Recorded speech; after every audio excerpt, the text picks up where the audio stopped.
This episode of the AD History Podcast is brought to you by you, our amazing patron. Thank you for supporting the show and helping us create the AD history you deserve. We could not do it without you.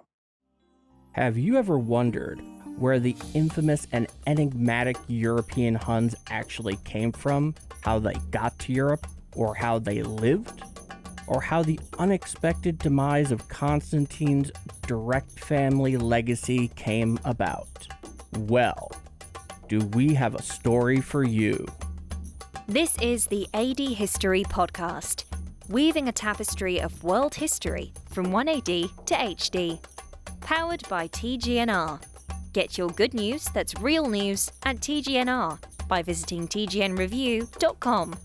Now here are your hosts, Paul K. DiCostanzo and Patrick Foote. And brought to you via London and New York City, you are listening to the AD History Podcast. I am Paul K. DiCostanzo, and I'm joined by my co-host, Patrick Foote. Yes, as always, the big cheeser smile.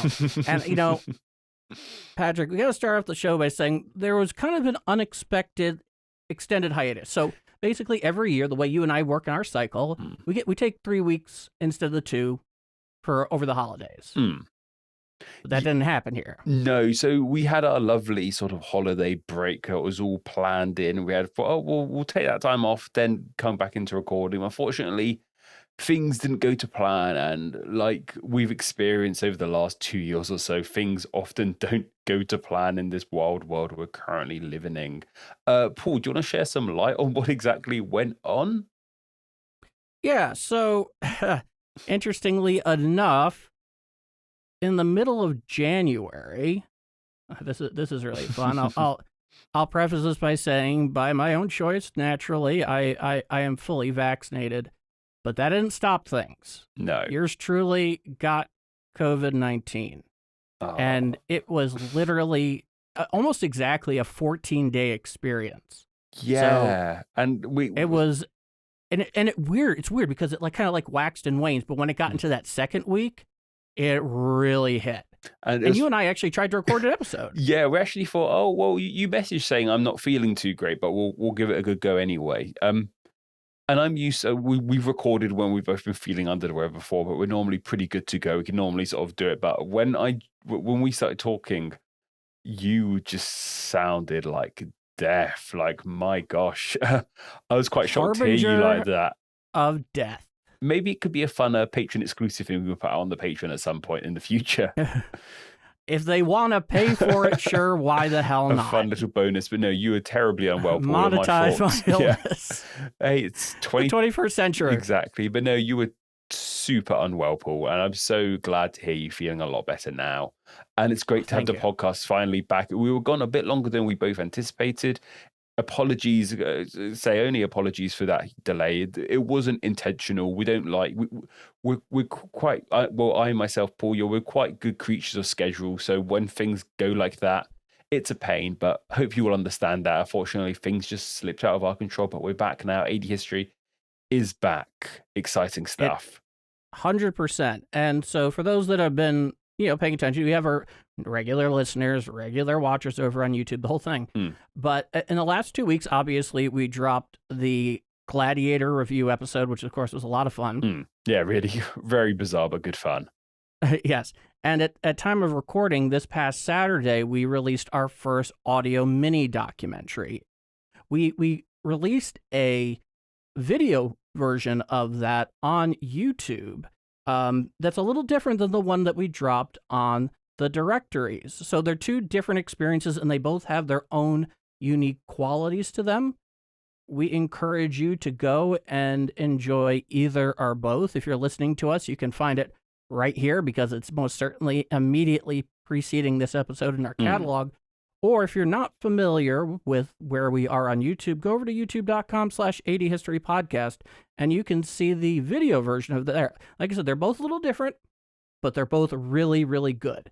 And but the substance is the same, effectively. Yeah, and I've watched it. I've listened to it. I thoroughly enjoyed both versions. They're both very different experiences, and literally go check them both out. Go go listen and watch them at the same time. It'll be a wild experience. Don't know how much information you'll get through, but just give it a go, see what happens.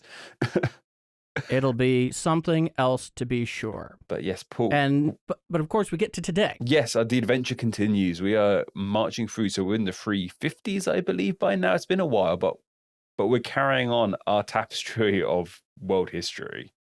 We are at that. And what are you sharing with us today? I am going to be talking about what happened to the final son of Constantine. So we talked about Constantine's 3 sons in the previous episode and how they kind of just boosted up everything their father had laid out. And it's just the final aftermath, the last dregs of what became of that final son, Constantius II. It's really fun stuff. Like over our previous episodes, almost Shakespearean, this sort of fall. And Paul, but you got a really interesting segment for us today. You were finally covering some people who can be very big players in AD history's future. Somebody that we can't ignore, and nor would we want to, and nor would you listening or watching us want to. No, this is something that is going to change the face of Europe in a dramatic way. Because in not too long from now, and this is where we're setting the stage, we are finally going to open up our exploration and discussion on the European Huns, one of the ultimate historical enigmas. And I think that's going to be a lot of fun. I'm really looking forward to that. In addition to the fact, for our middle segment today, because this is our first episode that we're truly recording after the first of the year here in 2022, we're going to answer the question we answer every year in the first episode of that year, which is, how will historians remember the previous year? So in this case, 2021. And I think that's going to be a very interesting segment for you and I. It always is. Yeah, it's going to be a really exciting segment. 2021, while it was somewhat similar to 2020, it had its own differences, had its own unique things happening. And I'm really looking forward to talking about it and then hearing what you guys have to say about it too. True that, my friend. True that. And with all of that said, and all of it out of the way, it is time to lay down our necessary, obligatory, now legendary AD History Podcast ground rules. 1. Evaluate events in the context they occurred. 2. Over the span of recorded history, the way it was recorded, its methodology, and the facts that are important have changed immensely. How we view history today is not necessarily how we viewed it 50 years ago. 3. Nothing in history was inevitable. And 4. History and the past is like a different country. So, Paul, let's not waste any more time. I want to hear all about the Huns, and I'm sure our listeners do too. Indeed. And so I'm actually going to pose this with a question to start off to you, Patrick. And that is, when you hear or think of the word Hun, what comes to mind? Kind of like blood-hungry warriors who sort of came out of nowhere and just decimated Rome and just kind of brought us into the Middle Ages. That's why I really see them. It seems weird to talk about the Huns and Romans being at the same time because they kind of seem like they're from two different worlds, but really at that cross-section of history at the moment, kind of the end of antiquity and the start of the Middle Ages, and the Huns are very much the bridge between that time. That's kind of what comes to mind for me. The Huns are so critical.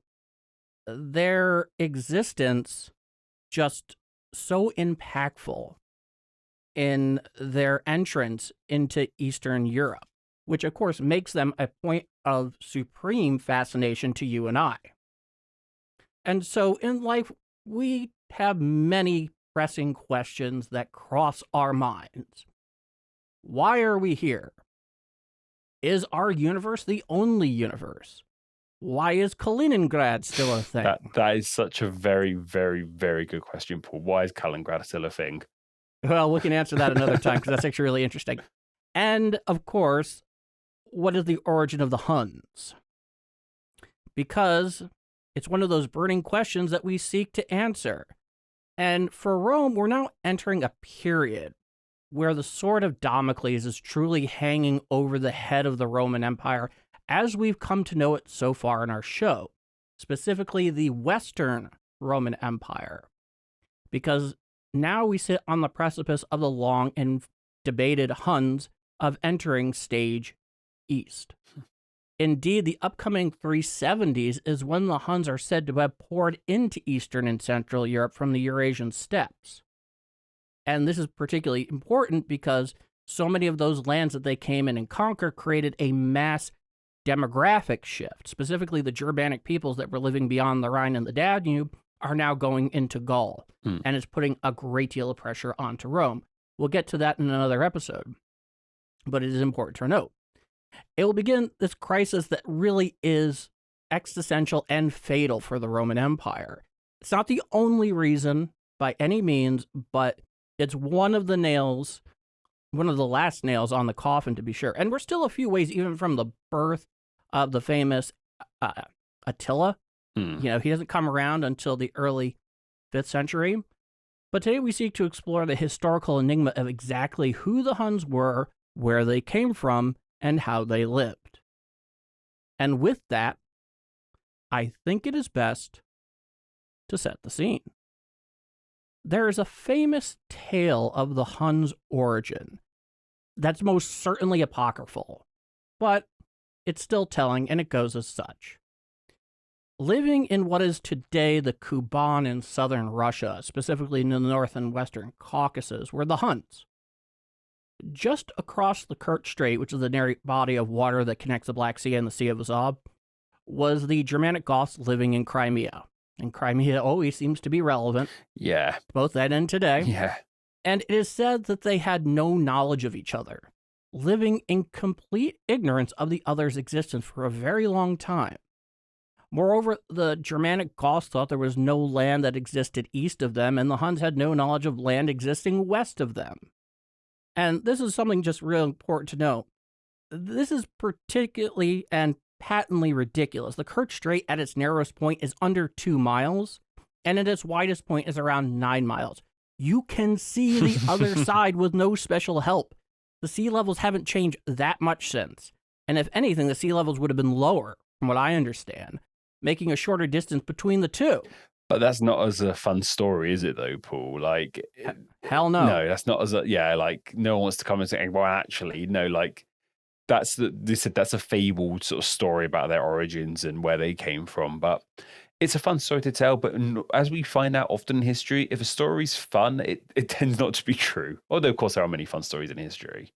True statement. But one day, either a cattle of the Huns, there are 2 versions of the story, or a Hunnic warrior was chasing prey and strayed into the marshy area of the straits, where it was discovered that there was a land beyond to the west, a beautiful land, which Crimea most certainly is. And people think, oh, well, you know, it's in Eastern Europe. It was a long time belonged to Russia. Then for a time it belonged to Ukraine. Then Russia annexed in 2014. You think of Russia and you have a very specific thought in your mind of what exactly Russia is in terms of weather. Yeah. Throw that all out the window with Crimea. Crimea is basically Russian or Ukrainian Florida.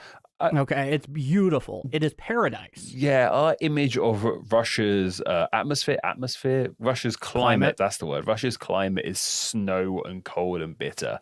But Russia's so unfathomably huge. Like, Russia probably has 1/6 of the Earth's surface. Exactly. Like, I think every climate under the sun is probably somewhere in Russia or in Russian lands.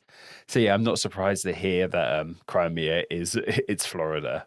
But there is something interesting to note, and there's been a recent anniversary as we do the recording of the show right now of the Allied Yalta Conference in 1945. And of course, Yalta is in the Crimea. But at the time, it was totally destroyed from years of combat, the invasion of the Germans, then liberating it from the Germans. And so when Churchill arrived, he quipped that they had come to the Riviera of Hades. Classic Winston Churchill right there. He always has some biting piece to say. And I think what's interesting with Crimea, and this is something I think we've talked about in the past, is I've said in the past, I think like history shapes our world, but geography shaped history. And Crimea, they're 2 sides of the same coin. And Crimea's geography, its peninsula standing, it's so pivotal. You can kind of understand why that kind of enclave of land has been so disputed over history. And it's just, I said, its geography I think it shapes so much of the history that's gone on there. Absolutely. And this is very true with Crimea, because Crimea has had strategic importance for just forever. Yeah, strategic importance. And you look at the map and you'll begin figuring out why, especially today with Sevastopol. Sevastopol, of course, was conquered for the Russians in the name of Catherine the Great by Potemkin back in the 18th century, but that's another story for another time. So I guess our next question is, Paul, so where did the Huns actually come from then? This is one of the most controversial and heavily and heatedly debated questions in history, and there are plenty of those to go around. And there are a whole bunch of ideas, but luckily, as we have advanced scientifically, we're beginning to get more clues as to exactly where they might have come from and better understand them. But we're going to get into more of that. But so where do they actually come from? So there's a number of potential origins here today for those we call the European Huns, and they reach well into the first couple of centuries BC, predating our show. Not really a surprise. They were quite an ancient people. And one of the most prevalent is that they are distantly related to a group called the Xiongnu. The Xiongnu were a confederation of largely pastoral nomadic tribes that inhabited parts of eastern Siberia, Mongolia, and what we know today as Xinjiang in northwest China.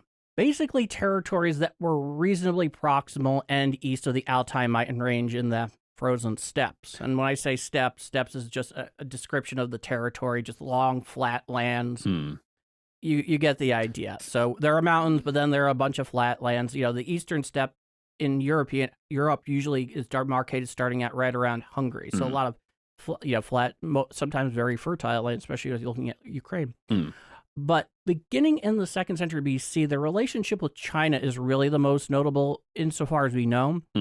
Insofar as they had numerous military conflicts with our old friend, the Han Dynasty. And the Han Dynasty began exacting tribute to them over a relatively extended period of time.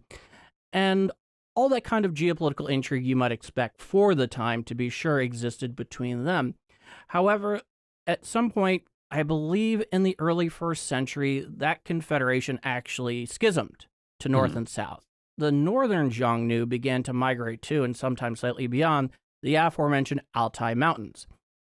The folks that are proposed in this theory, which dates back to, I believe, the 18th century from a Jesuit historian, is the theory that eventually became our European Huns.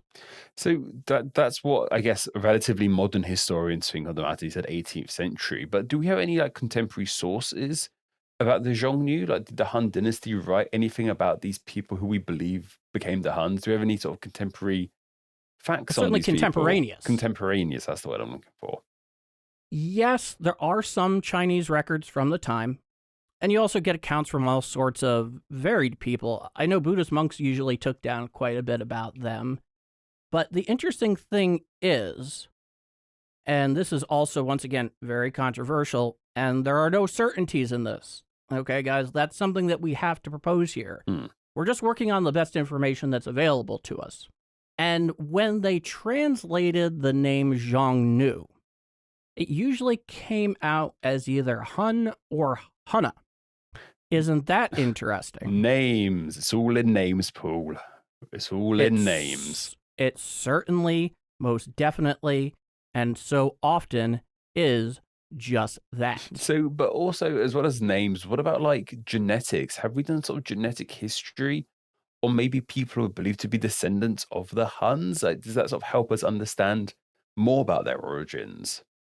So I actually watched a really interesting interview with a genetic researcher by the name of Rajiv Khan, who actually has been studying this quite a bit. He actually has a really great Substack if you're interested. You might have to pay a few bucks, but you know what? It's going to a good cause. He's a really interesting, really smart guy.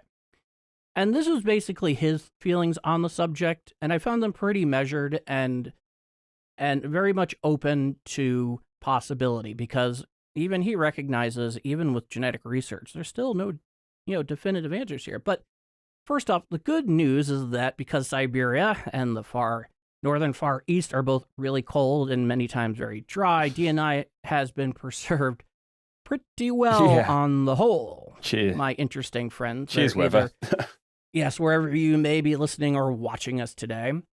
And so from what I understand, the genetics research that has been performed is from remains of Hunnic people in Europe from roughly around the 5th century AD. So this is even after Attila's time and after the infighting between his son's successors ultimately, destroyed the Confederation. But their people still existed. They still kept ways with them. But according to that research, it is apparently shown that they have significant genetic connections to people that are believed, and as far as I know, are really rather well established to having lived in eastern Siberia at the time of the Xiongnu. Now, is this the smoking gun? No, but it's a very good piece of evidence. So you can't dismiss the Xiongnu theory on this. No. Whether they're actually directly related to the Xiongnu or a people that in some way had a lot of contact and influence by the Xiongnu is entirely possible. But the fact that genetic research has pointed in that direction with a great deal of gravity says a great deal. And I think it's probably worth noting, we often take it for granted just how much the Romans kept record of their own history and track of these sorts of things. It's when we do stuff like this that we realize this was such a long time ago. Rome have written their facts, they've been translated and updated so they can be sort of understood today, but people weren't, not the entire world wasn't on par with that. You realize that we're talking about such ancient history that sometimes we don't know the correct answers. That's exciting in its own way. Sometimes there's excitement in the mystery of it all, and that seems to be sort of the case here. It's allowed people to theorize things. Every bit of what we consider to be credible and mostly verifiable evidence, specifically through the method in which it is obtained, adds another potential piece to the jigsaw puzzle. Exactly. But something else I'm wondering, Paul, is so we all have a kind of a broad stroke image of the Huns as these sort of warrior sort of nomadic tribesmen. But do we know more about who the European Huns were culturally once they arrived in Europe? What their customs were, or how they lived? Were they, on a civilization standpoint, for lack of a better term, were they similar to Rome? Did they have the same sort of civilization Rome had, or other civilization at the time did? So that's interesting. So actually, this is an even harder question to ascertain than the genetic and origin one, to be sure. And there's a reason for this. And the biggest reason for this is, from what I understand, if they kept written records, only very little of it has ever been uncovered. And so for the most part, there's a lot of thinking that the Huns, especially, and it's not to say that all pastoral nomadic people didn't have a written language or didn't take down their own history, but in the case of the Huns, and as far as we understand them, they were an oral society, which means that everything that they know about themselves and their culture and the story of their own origin as they understand it is lost to us. And I think it's kind of a double whammy with the Huns, it seems like. Not only were they nomadic, they were also an oral society, and those are just two elements that are going to leave so little trace to the historians. We often say on Name Explain, language can't be preserved like a dinosaur bone, and this is just a clear example of that. Unfortunately, the spoken word, it doesn't fossilize the spoken word. You can't unearth it from the ground, and this seems just to be the case with the Huns here. If only they had written more and made some buildings. Assuming they were writing. Of course, yeah, even assuming they were writing at all, yeah. But this also creates another, reality, but it's also a problem. And in that case, it's that because they're not, because we don't have a way to know their story from their own perspective and how they saw the world and what was important to them in a number of ways, it means that the history that is being recorded is mostly by those who opposed them and those that they conquered. Which probably explains to us why we have this image of them being vicious warriors, because the only people writing about them were those who got defeated by them. Yes, and this is one of those exceptions to the idea that the victor writes the history. Not the case here. Not the case here.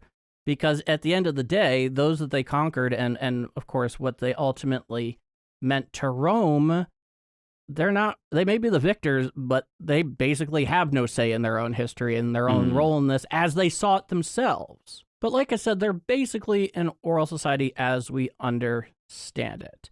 And that's kind of difficult. But it is important to note that the term Hun potentially, keyword potentially, may be less an ethnic distinction by this point in history and could possibly be more of a political distinction. And there's a few reasons for this. Well, first off, we'll get more into how they lived in a bit. But the reason this is interesting is because Attila, when he solidified his empire, to call it anything, they used the symbols and name of the previous Xiongnu. So it would most certainly seem that they did in their own minds and carrying it through over centuries, because basically they started moving west again sometime in the late 1st, early 2nd century. So they're here, we are in the late 4th century. This is almost 3 centuries, maybe a little like 2.5, where they're slowly migrating further west. And so the fact that that seems to be preserved over time is really fascinating. And that whole idea that the term Hun was more a political sort of distinction, that kind of just reminds you, this is a fun fact I find interesting, it reminds me a bit of the Incas. So the name of Inca, it actually only applied, the Incas only used themselves as the higher up officials, only the higher members of that society were known as Incas. But when European settlers arrived in South America, they just called all of them Incas. Yep. And, that's human on human history. Yeah, it just reminded me a bit of that, really. But it's something I found interesting. Absolutely. And on top of that, I'm sure Attila probably thought, if this was indeed the case, that it had carried gravitas. Yeah. But when I say it's also a political distinction, as this group begins to go and go further west, every time they come across a new people that they presumably conquer and absorb, you're getting more ethnicities and more byproducts of those people that they absorb as they go west. Yeah. Including, but not limited to, some of the folks that they encountered when they got to the European part of the steppe. One of them is the Alans, for example, or even the various Germanic tribes that were there prior to their arrival. And so it's very likely that they're multi-ethnic, at least in the way we understand it today. And it's possible that they could have spoken a number of languages. Interesting. And in regards to their sort of culture and languages, were they religious at all? Did they have any kind of worship, or did they seek divination in any degree? All of this is an extrapolation because we don't know for sure. But there are some scholars who believe that the European Huns were animists. So worship of particular animals. This is something that we see to certain degrees. Like, for example, even though you would not consider Hinduism an animist culture, obviously the cow is incredibly sacred. Yeah. So this sort of thing certainly does still exist to this day. In addition to other things you might potentially expect, like, for example, worshiping the wind or fire, the natural elements, which is interesting in and of itself. And kind of everything that went with that. One of the issues, though, is that the Roman historian from this period of time, might add, so he's writing about this rather contemporaneously on his own. His name is Marcellinus. He's one of the main Roman sources for this kind of information. And apparently that he wrote that the Huns had no religion. And that would be pretty odd in and of itself. But you also have to remember that in the case of Marcellinus, it's not like he had the highest opinion of the Huns, especially when you start talking about how he describes them. Yeah. And what's so interesting, this is so different to anything we've come across really so far in AD history. So far, our main areas of study and observation have been Rome and China, and they are both incredibly religious parts of the world. Like, the Romans were so superstitious.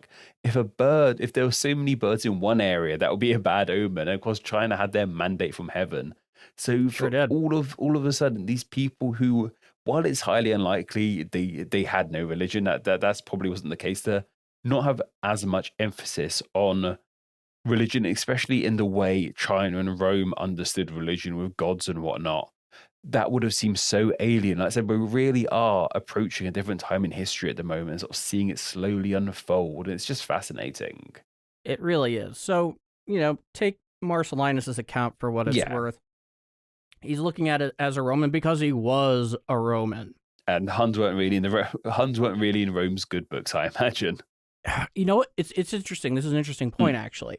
When they arrived, they made room for themselves, and we'll get more into that later. But it's important to note that even though we think of the Huns and we directly relate them to the fall of the Western Roman Empire, which is not incorrect, they did not always have an adversarial relationship. They had diplomatic relations. There are accounts of that. In addition to the fact that they also traded with each other a good deal. Gosh. Yeah, you immediately presume they're just like enemies. You kind of always know these sort of various empires are enemies, but no, that makes all sense at all. They would have provided for themselves, like helped and each other. And of course, when they weren't trading for what they wanted, sometimes they just raid and steal it. Yeah. But ultimately, they did have what we would call something of a normal coexistence on certain levels.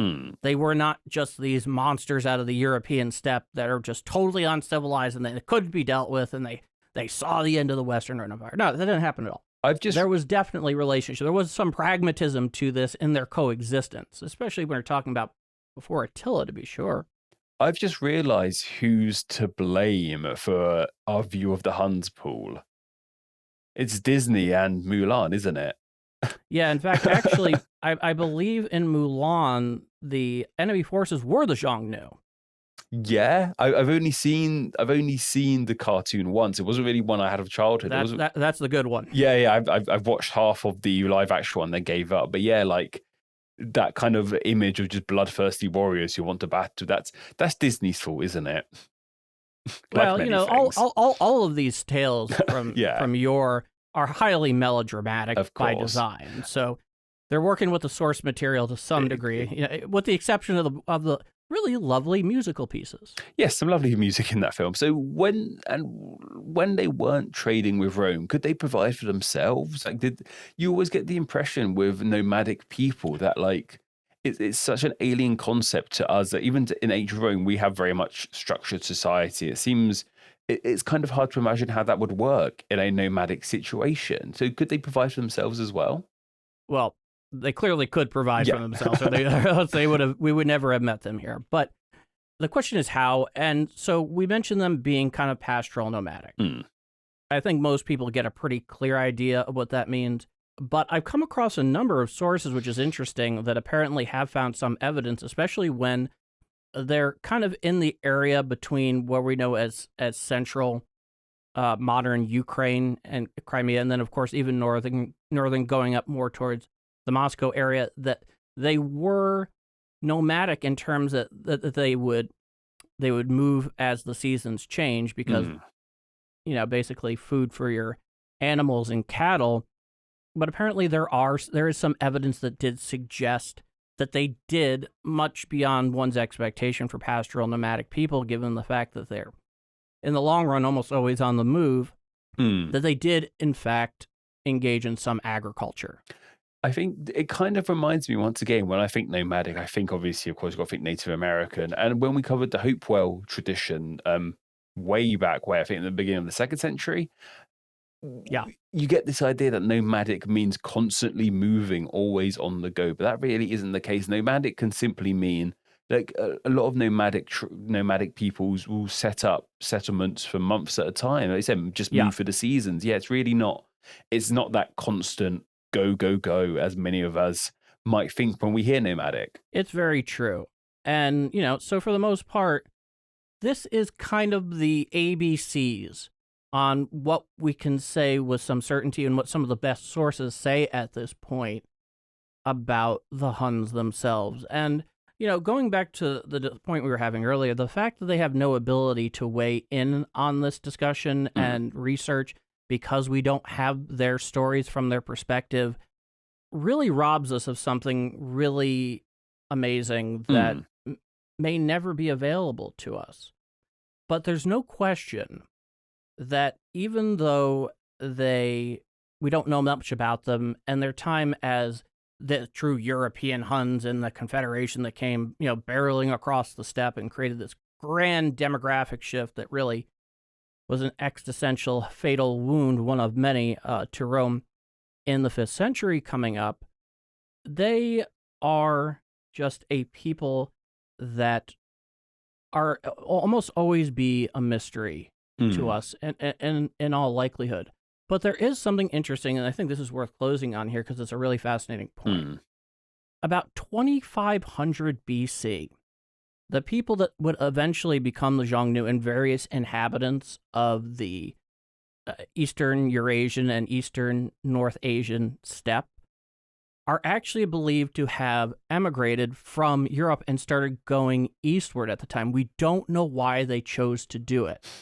And then, a couple of millennia later, the descendants of those same people that migrated from west to east began migrating from east to west. And once again, this is, I have to give credit where credit is due. The genetic researcher Razi Khan actually made this point where he says it's not so much about the arrival of the Huns, but the ancestral return of those people who left Europe originally, 2500 BC, which is fascinating stuff, just right out. Yeah, really super interesting. We often get the question, Paul, if you had a time machine, where would you go?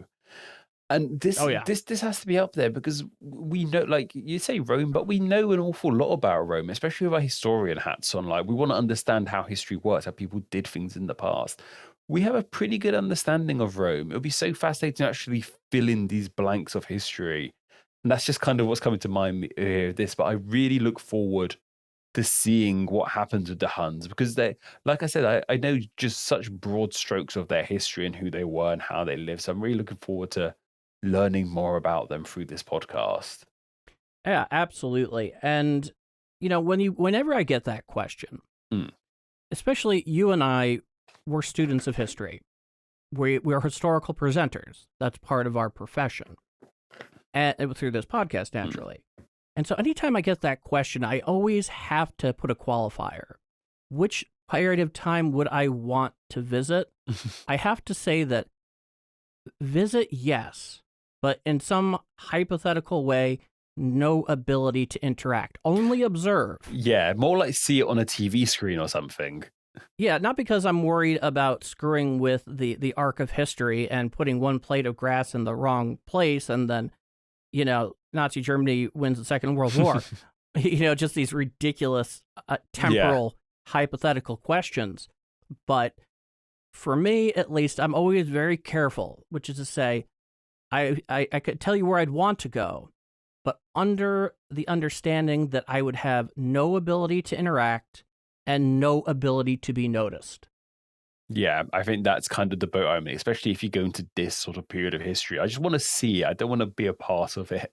That's for sure. Yeah, I totally understand. So this is fun. We're definitely going to talk a lot more about the Huns because they're going to be huge. And there's a lot more detail to get into. Like I said, this was really an ABC's introduction to these people. And we're going to get into a lot more about specifics of their origin, what they were doing in Europe, their impact, all of these things in not too long from now. And that's really, really exciting. So stay tuned. Looking forward to that, to be sure. But with that in mind, us here, you there, we'll be back right afterward from Anna Domini. This is the AD History Podcast.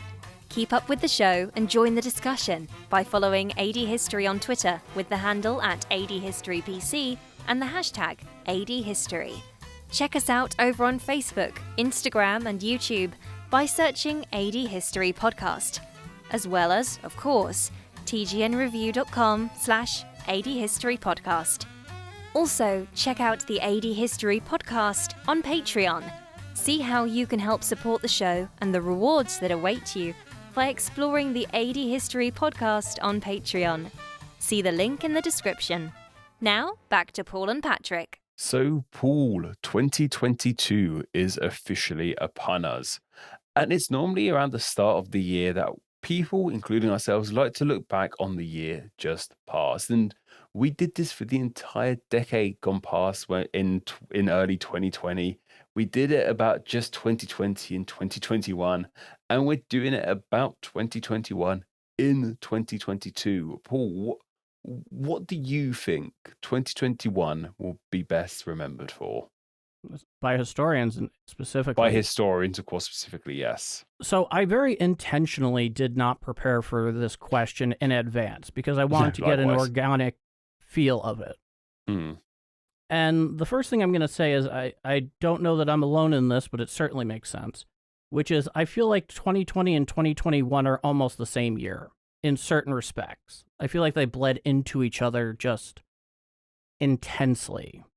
Yeah. However, there were some really big historical events in 2021. There's no question, but I'm just talking about how I'm perceiving it up in my monkey brain. Oh, good. Yeah, I can't believe there's been like 2 COVID summers. Like I keep on thinking, oh, last summer. No, that was like that memory's 2020 summer. It's bizarre. It really is. And so naturally, how you answer this question is going to have everything to do with where you live. So how we think historians will remember 2021 is, of course, going to reflect the experience that we have in the part of the world that we live. Some of the stuff that we'll be mentioning has its own political baggage that comes with it. We're not here to discuss that. But we do look at these things in a dispassionate way in terms of what historians later on down the road, especially if you go a generation, what are they going to be looking at, right? And for my country, not going to get into the baggage of it, but of course, I think one of the big and undeniably important things that did happen, however you may feel about it, was what happened on January 6th at the Capitol. Naturally. Yeah. My country has been known to handle unrest throughout its entire history. And I was not the first person to say this. This was from the revered writer and historian David McCullough, which is that at every point in history, everybody who's experiencing it in that moment thinks it's the hardest and biggest challenge that they've ever faced. So there's always kind of they have their own bias to the moment, which makes sense because we're human beings.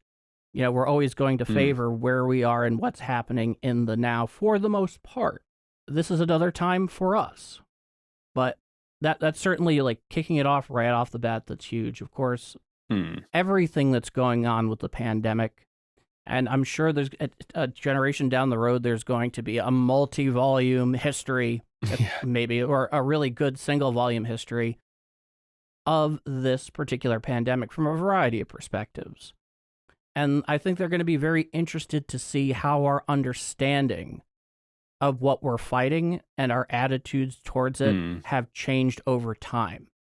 And once again, that comes with a lot of baggage in this discussion, which we're not getting into. However, there's no doubt that historians will be very keen to know more when more information that we have absolutely no ability to know now for a variety of reasons eventually comes forth. What's one of yours? I think a lot of what you said, Paul, covers it. Here in the UK, COVID's been a very big factor. There's stuff that happened in 2021 that is starting to come to light here in 2022, as I'm sure I don't know how much it's being spread around the world. The illegal parties, the people who run this country were having, that's kind of number 10, like those garden parties. Oh, it's been more than garden parties, Paul. They've been but inside. At number 10, right? Yeah, at number 10. Yeah, it's just it's been quite shocking to see why we were all following these rules. There was a lot of fear, like, oh my gosh, is it okay for me to be next to you, even outside? To find out the people running this country were having parties during when they were lockdowns. Telling you to stay indoors and stay away from each other. It's just shocking, and it's all coming to light the moment. There's this big report, and now the police have got involved. It's a mess. It is a mess. But what I'm going to mention next, but it's also ridiculous as well to some extent, and that's how people have been talking about, because there's, of course, I think the biggest historical event has been Afghanistan. Surely, has it not, for 2021? That's very true. But before we get into the whole Afghan thing, just as a point of clarification. Those who might not be familiar because they're not from Great Britain or may not be familiar with its political system, number 10 is a shorthand term for number 10 Downing Street, where the serving prime minister lives and works. Apologies, I presume everyone knows that. Yeah, and the number 10 Downing Street, it's the UK's White House, for lack of a better explanation. It's where it's the heart of the government. But amazingly, it's all, the entrance is right down there at street level. It's at Whitehall, correct? Yes, yeah. Okay, I'm just making sure that I have my... No, you know your stuff. Okay, thank you. But you were mentioning the exit from Afghanistan. Yeah, that's even a still ongoing thing. That was a complete regime change. Like, Afghanistan's changed its name. It's not fully, it's still called Afghanistan. It's the Emirate. So the Emirate of Afghanistan, I think, something like that. And That's even their Taliban flag, that it. sort of thing. It's a whole, like, kind of just watching that happen on the news was shocking. And heartbreaking. Yeah. I mean, it was basically our 21st century exit from Saigon. Yeah, it felt like something from the history books. Just like to hear a city has fallen, like, and the capital, no less, right? Yeah, like that's not a term you expect to hear in 2021, but it happened, and it happened quickly. Absolutely, and of course, my country and your country as well, because we're very close allies on a political international relations basis, and variety of allies that we've worked with and whatnot. We were there for 20 years. Yeah. For future historians, they're going to be looking at that in great detail. And with the benefit of time, hopefully having a more dispassionate view of exactly what that experience was like for our countries there, as well as the Afghani people and everything that went around it, as well as the great geopolitical consequences of both being there for as long as we were and also choosing to exit in the way that we did. And something that's really interesting, because you look at it from an American perspective, this is something I strongly believe in. Every action that's taken by a current or very recent administration cannot be fully weighed in terms of its impact for at least 20 years. I mean, we know what the impact was at the time. That's not in question. We can see what was in front of us. But what are going to be the unintended consequences? What are going to be the spawns of this decision in the long run? What is it going to mean for the people that live in Afghanistan? What is it going to mean for its neighbors in the region, or for that matter, the world? And there's going to be a lot of examination into the whys and wherefores of how we exited it, and how we conducted ourselves, and what our strategy was there for as long as it was. But that's really an excellent point on your part. Really just gold standard stuff, top of the class, Patrick. Well, I do try, thank you. But you have another one for us? I mean, that's all what's coming to mind. I mean, there was some more hopefulness as 2021 rolled on. It was nice, like the world, at least various parts of the world, my part of the world, your part of the world, I imagine, did return to degrees of normality. It was great seeing, I'm sure Paul, as a sports fan, it was great seeing stadiums start to get filled up again with people, concerts starting to go ahead, plans being made, parties could happen again. I went to a few weddings last year. It was great to do that sort of stuff all over again. 2021 was the year of the wedding. Yeah, it was the year of the wedding. That's a great way to put it. Because so many people had to reschedule, including, of former AD history fame, my own brother's wedding had to be rescheduled for all of this as well, and he had it this year. And he got to celebrate. No, and it's easy to bemoan weddings because the organization goes into them at times, but in the moment, they're such wonderful things. So it was great to be able to do stuff like that again, really. I can tell you this just on an off note here. Should you ever get married, and whatever service you do, whatever your romantic situation may be, I can give you one piece of advice about any wedding ceremony or reception for it. Go into it thinking about it being the party that only you and your significant other can throw. That's the bullseye. Yeah. At least it was for me. And luckily I have a wonderful wife and amazing in-laws that made this all really possible. So one of the best memories of my life. Yeah. So there's a lot of stuff that's going on here. Right now, something that began showing its hand, of course, rather the invisible hand of inflation, certainly on my side of the pond, to be sure, which is something that I think was expected for a lot of different reasons. We don't have to go into the details of monetary policy on this.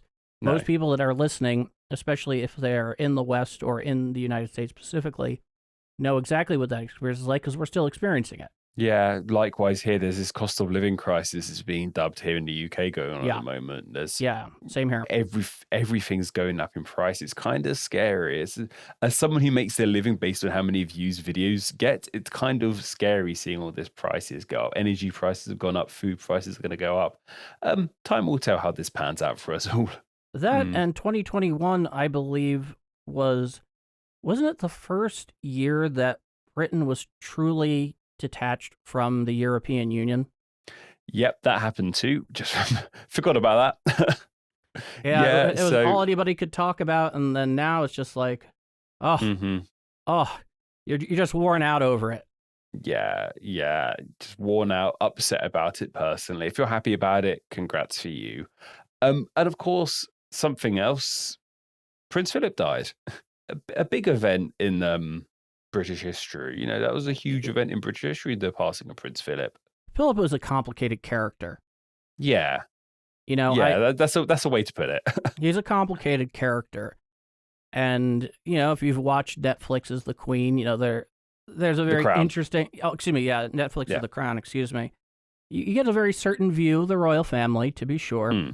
But I think the interesting thing for me, based on what I read about him in terms of his role very late in his life, he was really kind of he had like a certain very British boys club bravado, old boys club bravado about him. Yeah. It was very much reminiscent of his time when he came up. This is not a shock. People are a product of the era from which they live. But what I find so interesting, Patrick, now in his absence, is that one of the major roles he played later in his life was really kind of handling the personal family affairs. Yeah, that was a huge part of his sort of thing. He was kind of the family man. He's kind of the father. He was the father of the royal family, I guess, quite literally and figuratively. And especially his role with the Queen, he always knew that he was second banana. He was always going to be in her shadow, and that's a role he took with pride. Many historians like to say he was very happy. His job was to support her. Yeah, and he did that exceptionally well. He did, and Elizabeth is beyond reproach in so many ways because from a monarchy perspective, in terms of a modern monarchy perspective, she's been writing the book on that since she was coronated in the early 50s after George VI, her father, died. But something I find interesting, this came up in the news a couple of days ago, relative to the time of recording, that the Queen actually came out and stated that Camilla Parker Bowles, the second wife of Prince Charles, that it was her greatest wish that she would be known as Queen Consort. Yes, that's a pretty new revelation. That's literally just happened or so. And is this her platinum jubilee? Yep, literally. So it was 70 years ago yesterday. George the Sixth. My bad. George the Sixth passed away, so she kind of became queen then. But the actual coronation celebration wasn't until June. They put a little time there. Yeah, there's like an official mourning period. That's what we went through last year. Like everything was at half mast. There's an official mourning period. It's very, very odd and surreal. Though, just speaking of odd, surreal things that happened in 2021, to change the subject a little bit, do you remember the Suez Canal fiasco? That happened too. Yes. Ever Given, whatever the book was called. Yeah, that was a bizarre story once again. It's one of those sort of just mad moments. I think something like on the high end, something like 20% of world commerce passes through the Suez Canal. It's a obviously an artificially constructed body of water that's meant to connect the Indian Ocean to the Red Sea and then to the Eastern Mediterranean. And its economic influence and importance is huge. There was a reason why Britain and France wanted to get it back when Nasser decided to up and nationalize it, which is really interesting. Of course, we know how that worked out, and it's still in Egyptian hands, but that was a huge deal. It was a huge deal. It was kind of like just sort of bizarre. It was interesting. It was like crazy. Of course, it affected people massively, but it's kind of like quite inoffensive as well. Like it was just like this weird thing that was happening. And most people are not even thinking about the Suez Canal. Yeah. Because we basically have the three really important, four, I would say, really important passageways economically in terms of world commerce. Because as we've talked about in the show, even going back into antiquity, the best and most effective and economical way to, if it's possible, to trade and the logistics of it is by sea, because you can pack a whole lot of cargo, and it may not be the fastest route, but it's very consistent, and it brings it where you want to go. And so today, obviously, we have the Suez, we have the Straits of Gibraltar, we have Panama, and the Straits of Malacca in Singapore. And anytime those areas are for some reason obstructed, God forbid, there is always a domino impact.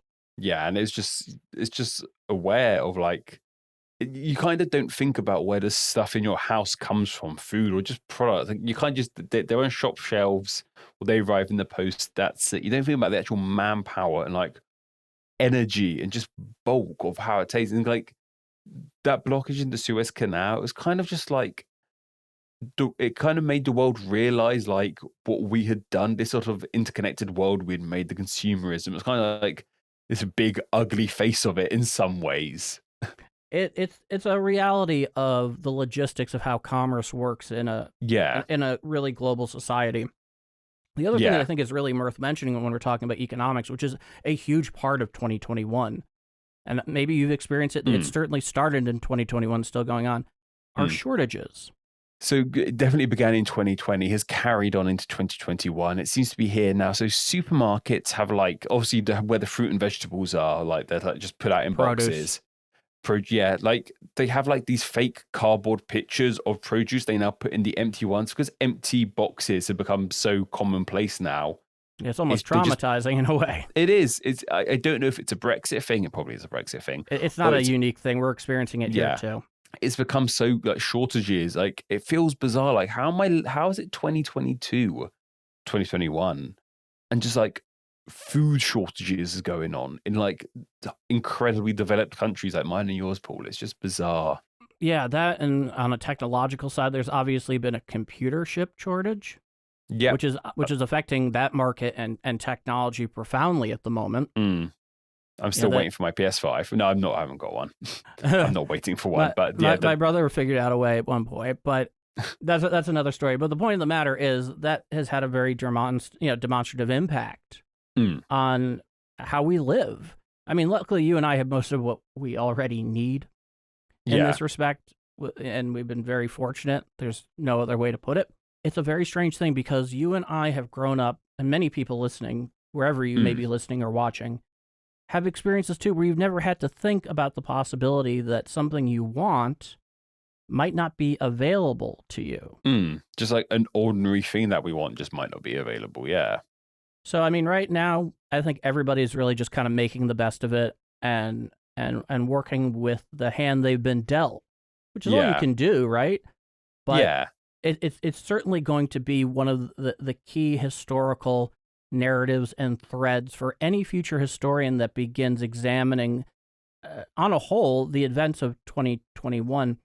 In addition to that, of course, if we're talking from the perspective of my country, starting throughout 2021, though it's not unique to 2021, essentially the large global rivalry between the United States and China continues to ramp up. China has obviously continually made threats about invading Taiwan, which is not something that most countries, and certainly not mine, want to see, because if you're familiar with Taiwan, it is an absolute jewel. And one of the freest and open societies and political and governmental systems that exist today. They rank very high on the Freedom House score, even more than our countries, which is interesting. So, that's going on. And of course, bleeding into 2022, but it started in late 2021, of course, is when Vladimir Putin began exerting pressure on Ukraine and by extension, the West and NATO in particular. Yeah. Which is really strange because, no, it's not strange at all. If you're into the subject, you can see what's happening there, and that's particularly interesting. Putin is not so much ideological in nature. He's not the Soviet Union by any means. He's not Stalin. Very few people go in that category, to be sure. It's not that it's not repressive on the totalitarian scale. It's authoritarian, no doubt, and everything that's coming with that. And I think that's something that is going to be really an important thread, because late in 2021, that's when it sparked. And at the time of recording, there's still no conclusion to what's going on there. I mean, we can get into the what's and wherefores of what exactly the nature of the issue is, at least as it stands, which a lot of it has to do, of course, with the expansion of NATO and Russia seeing certain countries, especially ones that are contiguous to their borders, and that being what they consider to be their unique and Russian sphere of political influence. And there's a very complicated relationship between Russia and Ukraine, because Ukraine, for the longest time, of course, was either A, in the Soviet Union, a Soviet Socialist Republic, or B, in the Russian Empire. And now, of course, after the dissolution of the Soviet Union, like many former Soviet republics, they declared independence and are now independent. Some of them have much closer relations with Russia. Belarus would be a very good example of that. Kazakhstan obviously called in Russian military help with the uprising that occurred early this year or late last year, but Ukraine is entirely a different issue, and that one's still going to be playing out. It's history in the making, Paul. We're watching it in the making. Do you have any other ones for us? Because there's so many, but there's only so many we can cover here, right?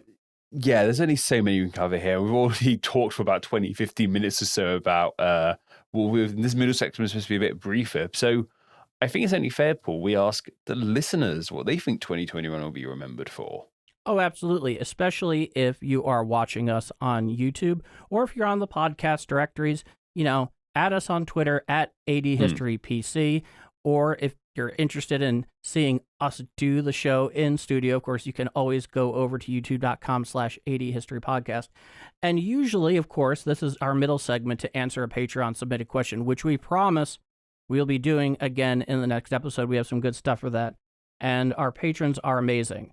Like, for example, that video we did about the Allied perspective of why and how they choose to use the atomic bomb. Could they have used them differently? Did they have to use them? That's also part and parcel to joining Odo's AD army.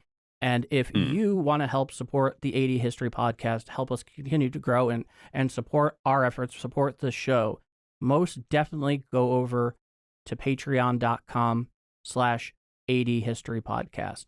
It helps immensely. We very much appreciate it.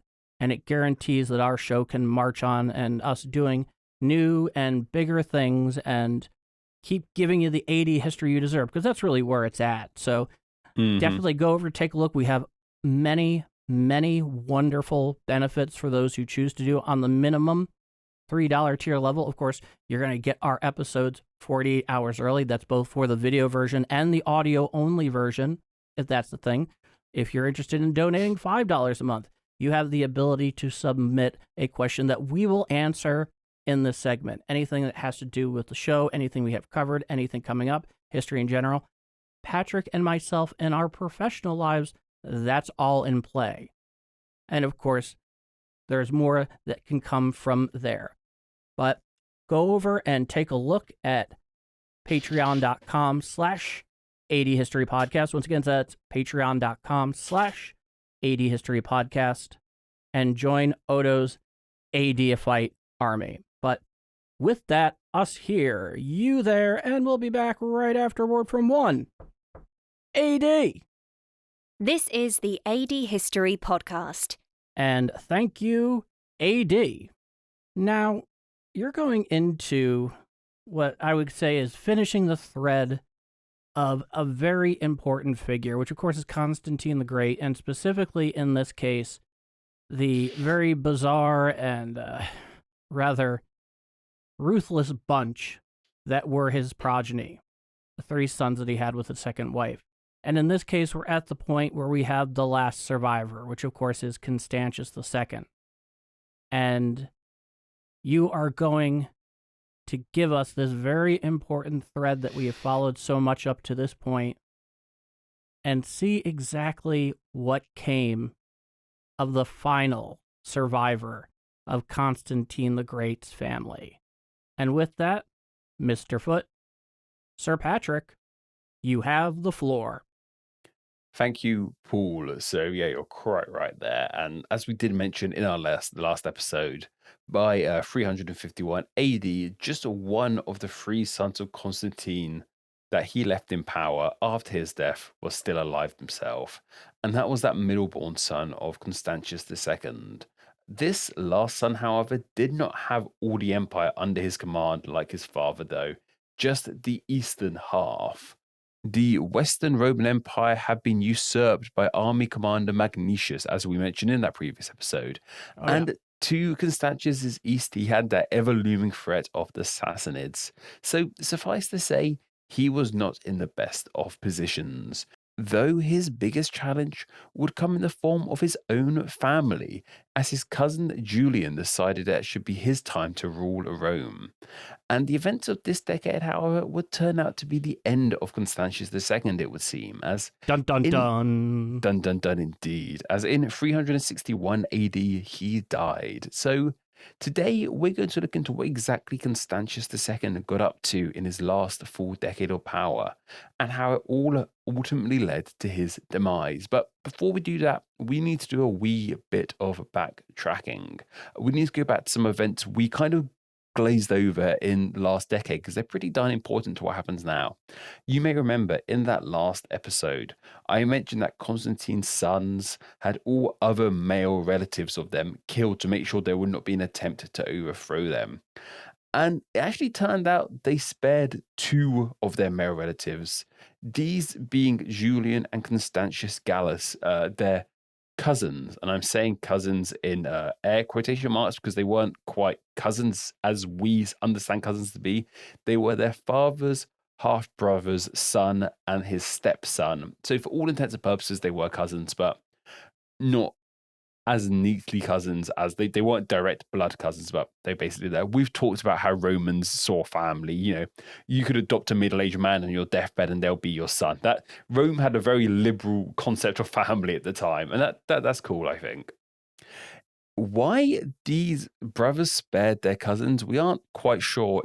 We think it's due to their youth, and because Eusebia, who was Constantius II's wife, she supposedly took pity on the young boys and urged her husband to not kill them. And while they were not killed, they were kept under close guard of Constantius II. They were actually barred from public appearances. They were like prisoners in their own palace, as we see through history. Perhaps Constantius II, however, should have executed these boys too, as one of them would play a key role in his downfall, but more on that when we get there. So I want to actually take a highlight to look into Constantius's reign, because it's worthwhile seeing what kind of emperor he actually was. And he is seen as the son that fell the least far from the tree, as the phrase goes. Constantius II's policies and actions were very similar to his father's. He is very much seen as being the one who cemented his father's ideas, especially in regard to religion and Constantinople.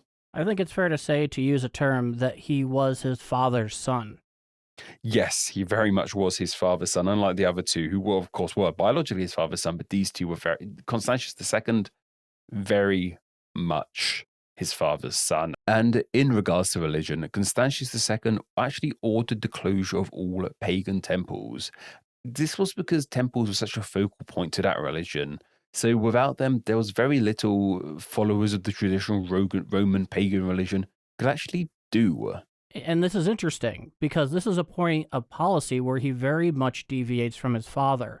His father, as Constantine the Great began patronizing in a very demonstrative and palpable form Christianity, while he did take some actions against the former Roman pagan religion as we know it today, he also understood the political realities of it still existing and paying some political homage to it as emperor and allowing it to continue. Because while Christianity was most certainly propagating even on its own organically, and even more so after he began to patron it as emperor, he also understood that there was a fine portion, a numerous portion of the Roman population within their borders that were still following the old ways. And that's particularly interesting and particularly important, that there was a role in this. He was never as extreme in how he directed his hand in regard to the former, was still going, pagan religion. In addition to the fact there's a lot of Roman administration at the time. So in government, the people that he needed to carry all this stuff out, who also still observed it. So he was very careful about alienating anybody. That's one of the things that make him also a very good politician. But in this case, Constantius II goes a lot farther.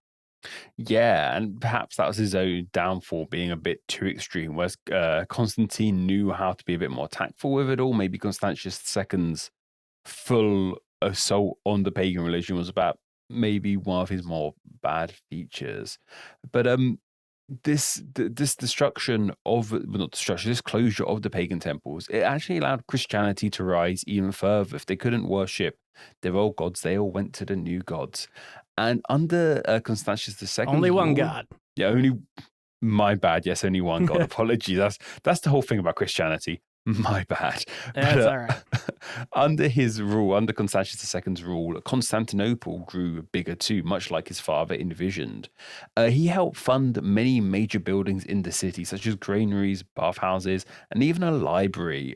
Constantinople by now was equal to Rome. It was always seen as the empire's second city. You know, countries all around the world have second cities. Constantinople was Rome's second city, but now it was like equal to it. And of course, it would go on to survive much longer and become bigger than Rome too. This was huge thanks to Constantius II and what he did in the city. And this expansion of Christianity and Constantinople sure would make his old man proud. That's what I feel about it. Like you said, maybe not, as you said, maybe he didn't want Christianity to be as big as it was, but that's what his son did. But his reign was also marred by a deep paranoia. Rome was under constant known and unknown threats in all shapes and sizes, and his paranoia is believed to have created a deep sense of fear and suspicion within Rome. And we have to wonder, was Constantius II's paranoia valid? Like, even his own brothers were out to get him. So you got to wonder, like, okay, he might seem pretty paranoid, but this is probably a pretty scary time to be alive in Rome. So there's a really great quote that I like, which is, paranoia is the disease of the dictator. And of course, given the role, how it's evolved in terms of emperor, obviously how one manages power can fluctuate, but by design, the role was essentially one-man rule for all intents and purposes. And for the most part, when you look at a system that can be as unstable and as dangerous politically as Rome had become over the last couple of centuries, my goodness, was it valid? Well, based on what he was trying to do, it would have seemed so. And in some respects, especially when you're talking about the two cousins he didn't kill, one of which was Julian, perhaps he wasn't paranoid enough, albeit incredibly ruthless. One of those times from where his maybe perspective. One of those times where it could have paid to be a bit more paranoid. But a defining feature of Constantius II's reign were two battles. They were the Battle of Mursa Major and the Battle of Mons Seleucus.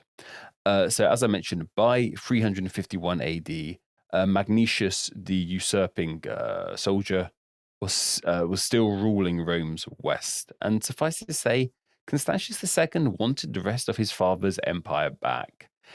And at this time, he was actually already battling with the Sassanids in modern Persia. But he actually called off this attack to instead go and reclaim the west of the empire. And during this time, Magnentius was actually trying to expand his western claim of Rome eastwards. So we had Constantius II going to the west, Magnentius going to the east. We can kind of see where this is all heading off. They're all heading off towards each other. And they eventually met in a settlement called Mursa, which is now the city of Osijek, apologies for pronunciation there, in modern Croatia. So kind of in the middle between east and west. They really did meet kind of in the middle. And before this battle, Constantius actually tried to negotiate a retreat back to Gaul for Magnentius, but those talks broke down, however, and many of Magnentius's men, including one of his own commanders, actually deserted Magnentius and joined forces with Constantius II. Ooh. Yeah, so a pretty good talker there. So Magnentius was down a commander and many men, but that didn't stop him, and he raged into battle. And the odds were not on his side. Magnentius was really the underdog in all of this. But of course, that does mean normally underdogs actually end up winning, but not in this case. Constantius rose the victor from this battle. It's actually seen as one of the bloodiest battles in Rome's history. Constantius had about 30,000 losses, and 2/3 of Magnentius's 35,000 man army were killed. So about 20,000 or so on his side. So these numbers are interesting. Let me give you guys a really demonstrative comparison here. On the first day of the invasion of Normandy, Operation Overlord D-Day, on the first day, the Allies, by comparison, only lost around 10,000 men. Yeah, it's a lot of people died in this battle. Big bloody battle, yeah. It was quite a blood sacrifice. And I find it interesting, though, in Constantius' case, that he wanted to see if he didn't have to roll the iron dice and fight here. And I'm very much paraphrasing a quote from Sun Tzu. We're not getting into the possibilities of the origins of the art of war, but one of his most famous sayings is, the best battle to win is the one you don't have to fight. And so I found it interesting in this case that Constantius II was willing to negotiate a situation where you can get out of this. Right now, we'll let you go back and, at least for a time, not have to endure the bloodletting.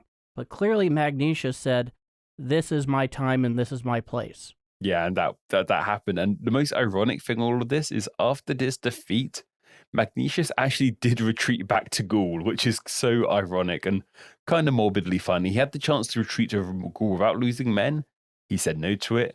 So loads of his men died, and he still retreated back to Gaul. There's something darkly funny about that, I find. But Constantius actually followed Magnentius back to Gaul, and it was in modern southeast France where the Battle of Mons Seleucus took place, and this was in 353 AD. And we don't know as many details about this battle, but it was another win for Constantius II. So Magnentius was in total defeat. He actually fled and killed himself just because of the humiliation of this defeat and losing his power, basically. This meant that Constantius II was ruler of the entire Roman Empire, much like his dad. And what Constantius II did next was actually something no other Roman ruler had ever done in the aftermath of a civil war. He publicly celebrated the win. And this is a really big deal, Paul. This is one of the things I found most fascinating about this whole thing. So, of course, as we know very well, Rome always celebrated victory in lavish fashion, but never a victory against itself. It's a pretty sad thing that you have to come to war with yourself. And despite Constantius now ruling over all of Rome, to me, this shows us just how divided the empire truly was at this time. Victory over one half from the other half, it was now celebrated to the same level as victory over a completely different empire. Like Western and Eastern Rome, were they pretty much complete different empires at this stage? So, this is an interesting phenomenon here, isn't it? That we're celebrating the triumph over an internal enemy, somebody that should be sharing our Roman heritage and be sharing the same greater Roman interests. And I can only tell you the way I interpret it, which is that in this case, the idea of civil war in Rome has absolutely, steamrolled on now for the better part of 2 centuries. Yeah, it's commonplace now. I think one of the things that is important to say here, of course, is that those that were living through this particular moment in time did not experience those. But surely surely there has to be some information coming their way. And here, at least the way I interpret it, which is, it seems to me this division between the two halves are getting bigger, to the point in which they're not even necessarily identifying as the same entity. Yeah, and something else I found interesting, I was reading about this. Civil war had become such a mainstay, as you mentioned, happened for the last 2 centuries or so. Rome, civil war in Rome. So those people living at this point, they would have known that's just what Rome does throughout history. Rome just fights itself. It was just kind of what they knew of Rome. And it got to this point where winning a civil war was like good credentials as an emperor. Like, hey, look how good an emperor I am. I can win a civil war. It kind of sort of showed, hey, I can do this. So if the fact that Magnentius lost that civil war, it might have been why he killed himself, because it didn't prove, it was such a thing you had to do to be a good emperor. You had to win a civil war. He couldn't. So what point did he have anyway? But it's just a really fascinating little slice of this history. And it shows us just how far this empire has come. And in this case, he had really no other card on the table. At least he certainly didn't believe that he had. But this has happened before. We've seen this happen in our show before, where a usurper fails in their bid for power and then they take their own life, which I guess in some cases, based on their decision, is a lot better than ending up in the hands of the faction that you were seeking to overcome.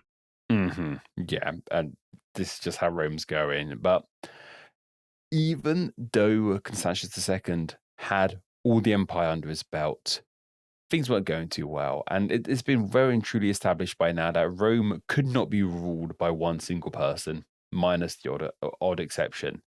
And Constantius II was not one of those odd exceptions like his father. While Magnentius was defeated, Rome had so many other issues coming its way. From the Sassanids in the east to various Germanic tribes attacking, ruling alone was something Constantius was just not able to do. He needed a Caesar, and that Caesar would be none other than his very own cousin, the spared Constantius Gallus, as we talked about earlier. Gallus would be Caesar until 354 AD, and his reign came to an end when Constantius grew suspicious of him and had him executed. And why exactly did Constantius II become suspicious of him? What was the root of his paranoia in this case? Unfortunately, Paul, I actually couldn't find an answer to that question. It might be out in the ether somewhere, but I think it more just shows his own suspicion, his own paranoia playing up. His own cousin, whose life he spared. But then maybe that's why I grew suspicious of him, because like how poorly he treated him. He kept him as a prisoner. He killed his family. So it might have just come from his sheer paranoia of the awful actions he did, that Gallus would want to do the same to him. So he had him dealt with. But this meant the role of Caesar was now open, and actually went to Gallus's younger brother, the other cousin of Julian. Those spared brothers, and especially Julian, had actually built up quite the reputation in the background while all of this was going on. So making Julian his Caesar is honestly perhaps one of the dumbest things Constantius II could have done. Not that he knew it was, but as we'll see, it was an incredibly dumb move.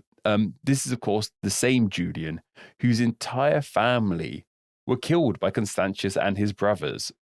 And as a young boy, this is Julian as a young boy, under Constantius II's watch, he was held under pretty much house arrest. He was taught to be a devout Christian, but it just never really clicked for Julian. Though when he was older, he was actually granted a degree of freedom. And he used this freedom to pursue a proper education in the empire's Greek East. And it was in Roman Greece he studied the pagan gods of old and fell in love with them. And this reminds you of somebody? Yeah, it reminds me of a lot of empires who've fallen for the Greeks. Trajan. No. Specifically in terms of a Roman emperor that had a real love affair with Greek culture. That's what I was going to say. Hadrian.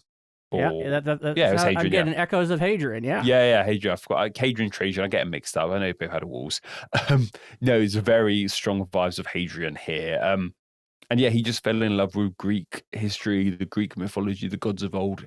It connected more with him in the way Christianity just didn't. And he actually ended up becoming an incredibly smart and cultured man, this Julian. But it actually came to a crashing halt when his brother, as mentioned, was executed by Constantius II in 354 AD. And in the aftermath of this whole thing, Julian was imprisoned, though he was eventually freed. I couldn't find out the exact details of why they imprisoned him or why he was freed. one of the things that happened. But in the following year, in 355 AD, Julian was appointed by Constantius to rule Gaul. So do you think Julian had a little bit of a chip on his shoulder against Constantius II? You kind of get the feeling that there might be a little grudge, basically being house arrested for most of your young years, then executing your brother, and then imprisoning you for a year. I mean, there does seem like there's some sort of lack of emotional intelligence here that might suggest to Constantius II that Julian might not be that fond of him. Like I said, Paul, this is the dumbest thing Constantius II could have done. Yeah, like just a tiny chip on his shoulder. Yeah. Just a quick mention here. I also read that he wasn't set up to rule Gaul. So some sources say he was set up to rule Gaul. Other sources say he took over the position of his late brother as Caesar in the east. I'm not sure what exactly it was, but whatever the case, Constantius II gave Julian an enormous amount of power in his empire. And as you hinted towards, Paul, Julian despised Constantius II for killing his family, locking him up multiple times, killing his brother a bit later on, and just forcing Christianity, a religion he despised, upon him. So yeah, Constantius II really did make someone who hated his guts and his religion practically his equal dumb move. This is like the dumbest thing I've heard yet in all of AD history. It's just, why did you do this? The lack of emotional intelligence here is just utterly baffling. It is. And Julian, despite having no prior experience, is actually a really good leader in Gaul. And he became very well liked by his men and his followers. And it's kind of easy to see where this is going. Did I hear Barak Emperor on the wind somewhere? Like history just repeating itself over and over again. Yeah, these tropes are ridiculous. But that would have to wait, however, as of course Rome faced many other issues. And I just can't get over this. It's just fascinating. Constantius II, seemingly, unwittingly, he created his own worst enemy. And not only did he create his own worst enemy, he put that worst enemy in a position of power. It's just mind-blowing. The arrogance, the hubris. The hubris to use a Greek literature term, the hamartia. Exactly. It's just how. But things were happening because the Sassanids struck, whatever I want to say. So in 357 AB, ambassadors of Shapur II came to see Constantius II. They actually came to demand land that was taken away by the Roman Empire in the previous century. And of course, Constantius II refused to give them their land back. Why would Rome want to lose more land like that? And what were they even offering? Yeah, they weren't offering anything. They just wanted their land back. Oh, I couldn't find note of what they were offering. But of course, Constantius refused to give them this land back, though he did send an emissary over to the Sassanid Empire to try and negotiate and to avert war. We can clearly see Constantius II, while he was good at battling, he wanted to avert war at all costs. Maybe he'd been reading the old Art of War himself, if it was available to Rome at that time. I don't think it was, but no, I don't think it was, though. But there is some ancient wisdom out there that it does seem just to permeate. Mm-hmm. And this negotiations, much like with previously the usurper Magnentius, didn't work out, and Shapur II launched a huge invasion on Roman Mesopotamia. By this time, Constantius had caught wind of this and set off to deal with the Sassanids in the empire's far east himself. And it was actually around this time that Julian over in Gaul was doing great work. He had successfully defended Gaul from a handful of Germanic invasions. He was just being good. People liked him, and so did his army. Talented ruler.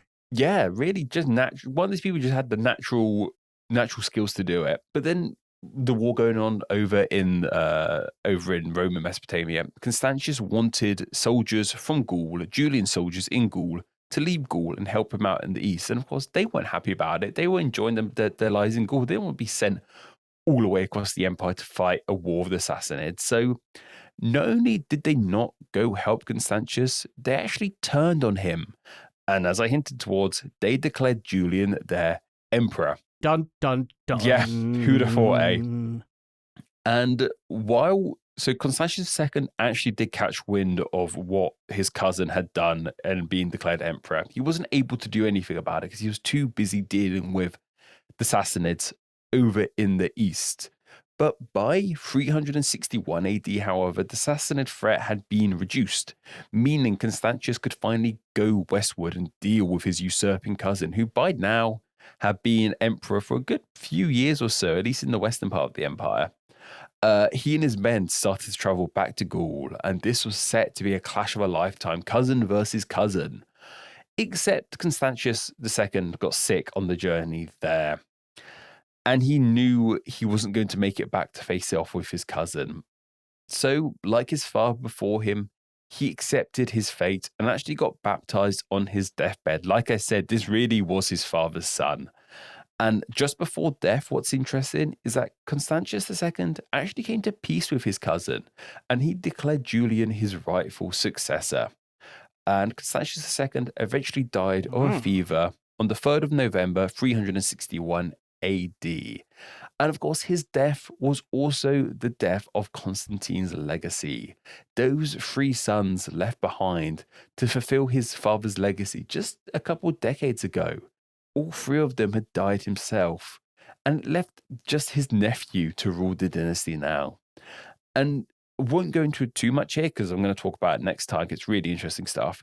Julian's reign actually only turned out to be a few more years after this, though it was a reign of actually immense interest. But as I said, that's something we cover in the next episode. But that's it. That's the actual blood children of Constantine gone.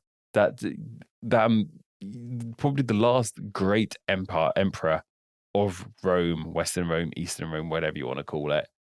His legacy gone, and we're in the dregs now, Paul, I feel. Steadily marching to a huge geopolitical crisis that shaped Europe to follow, to be sure. And I think it's really interesting in the case of Constantius II, in that, being his father's son, he also died of natural causes. He didn't kill himself. He wasn't executed. He wasn't murdered.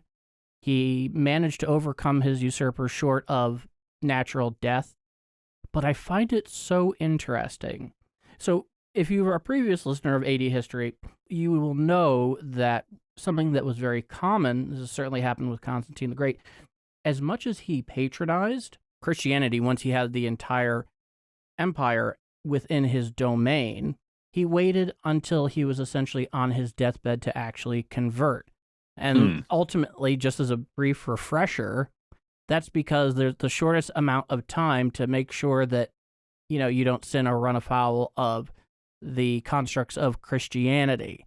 So it's an interesting technicality in a way. He's not unique in this respect, because obviously the same thing happened with his dad. But as the story went on, as the historical narrative moved forward, the fact that he had a natural death, at least for him, is extraordinary. And actually something of an accomplishment, to be sure. That, and then to decide, okay, Julian, I'm going to make peace with you, and you can succeed me. We haven't seen a hell of a lot of that. No, he really was the closest to his father. He even died in a similar manner to his father. I just think that's really interesting. Like, he really was the one closest to what his father had envisioned. Yeah, he was his father's son. And he was his father's son. But we're beginning to see how this empire is going to split. And when it faces some of its more unexpected, but certainly upcoming fatal existential threats, certainly in the West, we're beginning to understand on a deeper and more detailed level of exactly how this came forward. Because there's that shortened, sanitized narrative about how it all went down. But when you begin looking at the threads, when you begin looking at the finer details, you begin to really appreciate how this, one of the greatest ancient superpowers, on par with any other, eventually met its fate. And it's such a compelling story. Sometimes, it can kind of be the never-ending sacrifice in some ways, if I were to describe it in a way. But this is a very unique ending that I think anybody who is unfamiliar with it would never have expected. And I think that is incredible. I think it's absolutely incredible too, Paul. It's been so thrilling reading it. It's kind of sad starting to say goodbye to Rome, but all things must come to an end. But it's not like the actual land of Rome or city of Rome or it's Constantinople is going anywhere. We're still going to have history going on there. It's just different kind of history. That's the fun thing with history in this podcast. It's always changing. There's always going to be new things coming and going, and a lot has come and a lot's about to go. And I think a rather fitting note to leave this on. In the modern day, in the 21st century, in our HD world, as you and I like to call it, the world around us changes so rapidly over even a decade, even a year.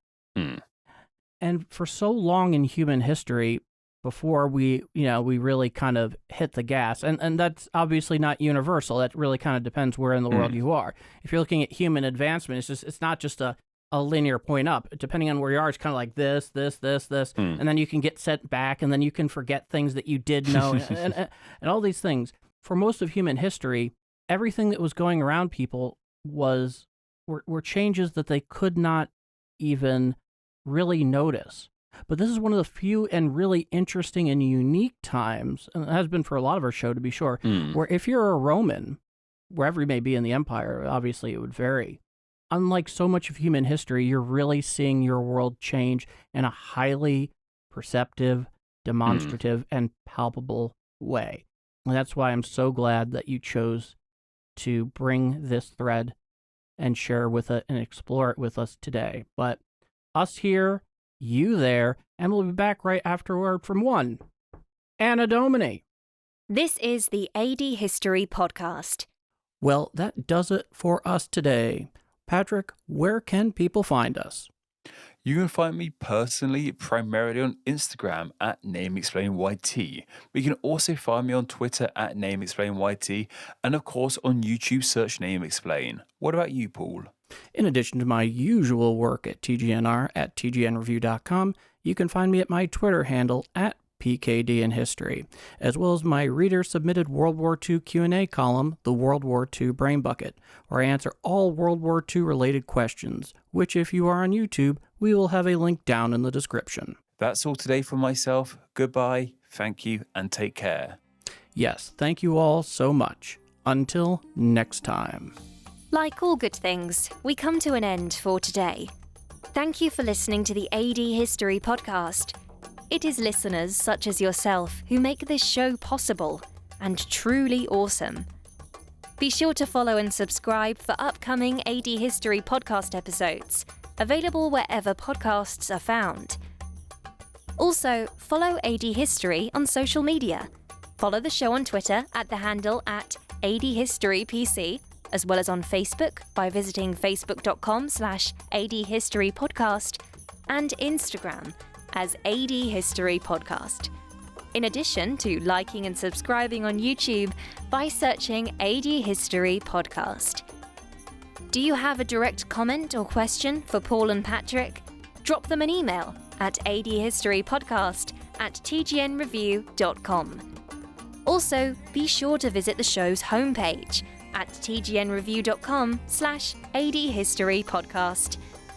For Paul and Patrick, thank you for listening to the AD History. We'll see you again next time in the ever-growing tapestry of world history.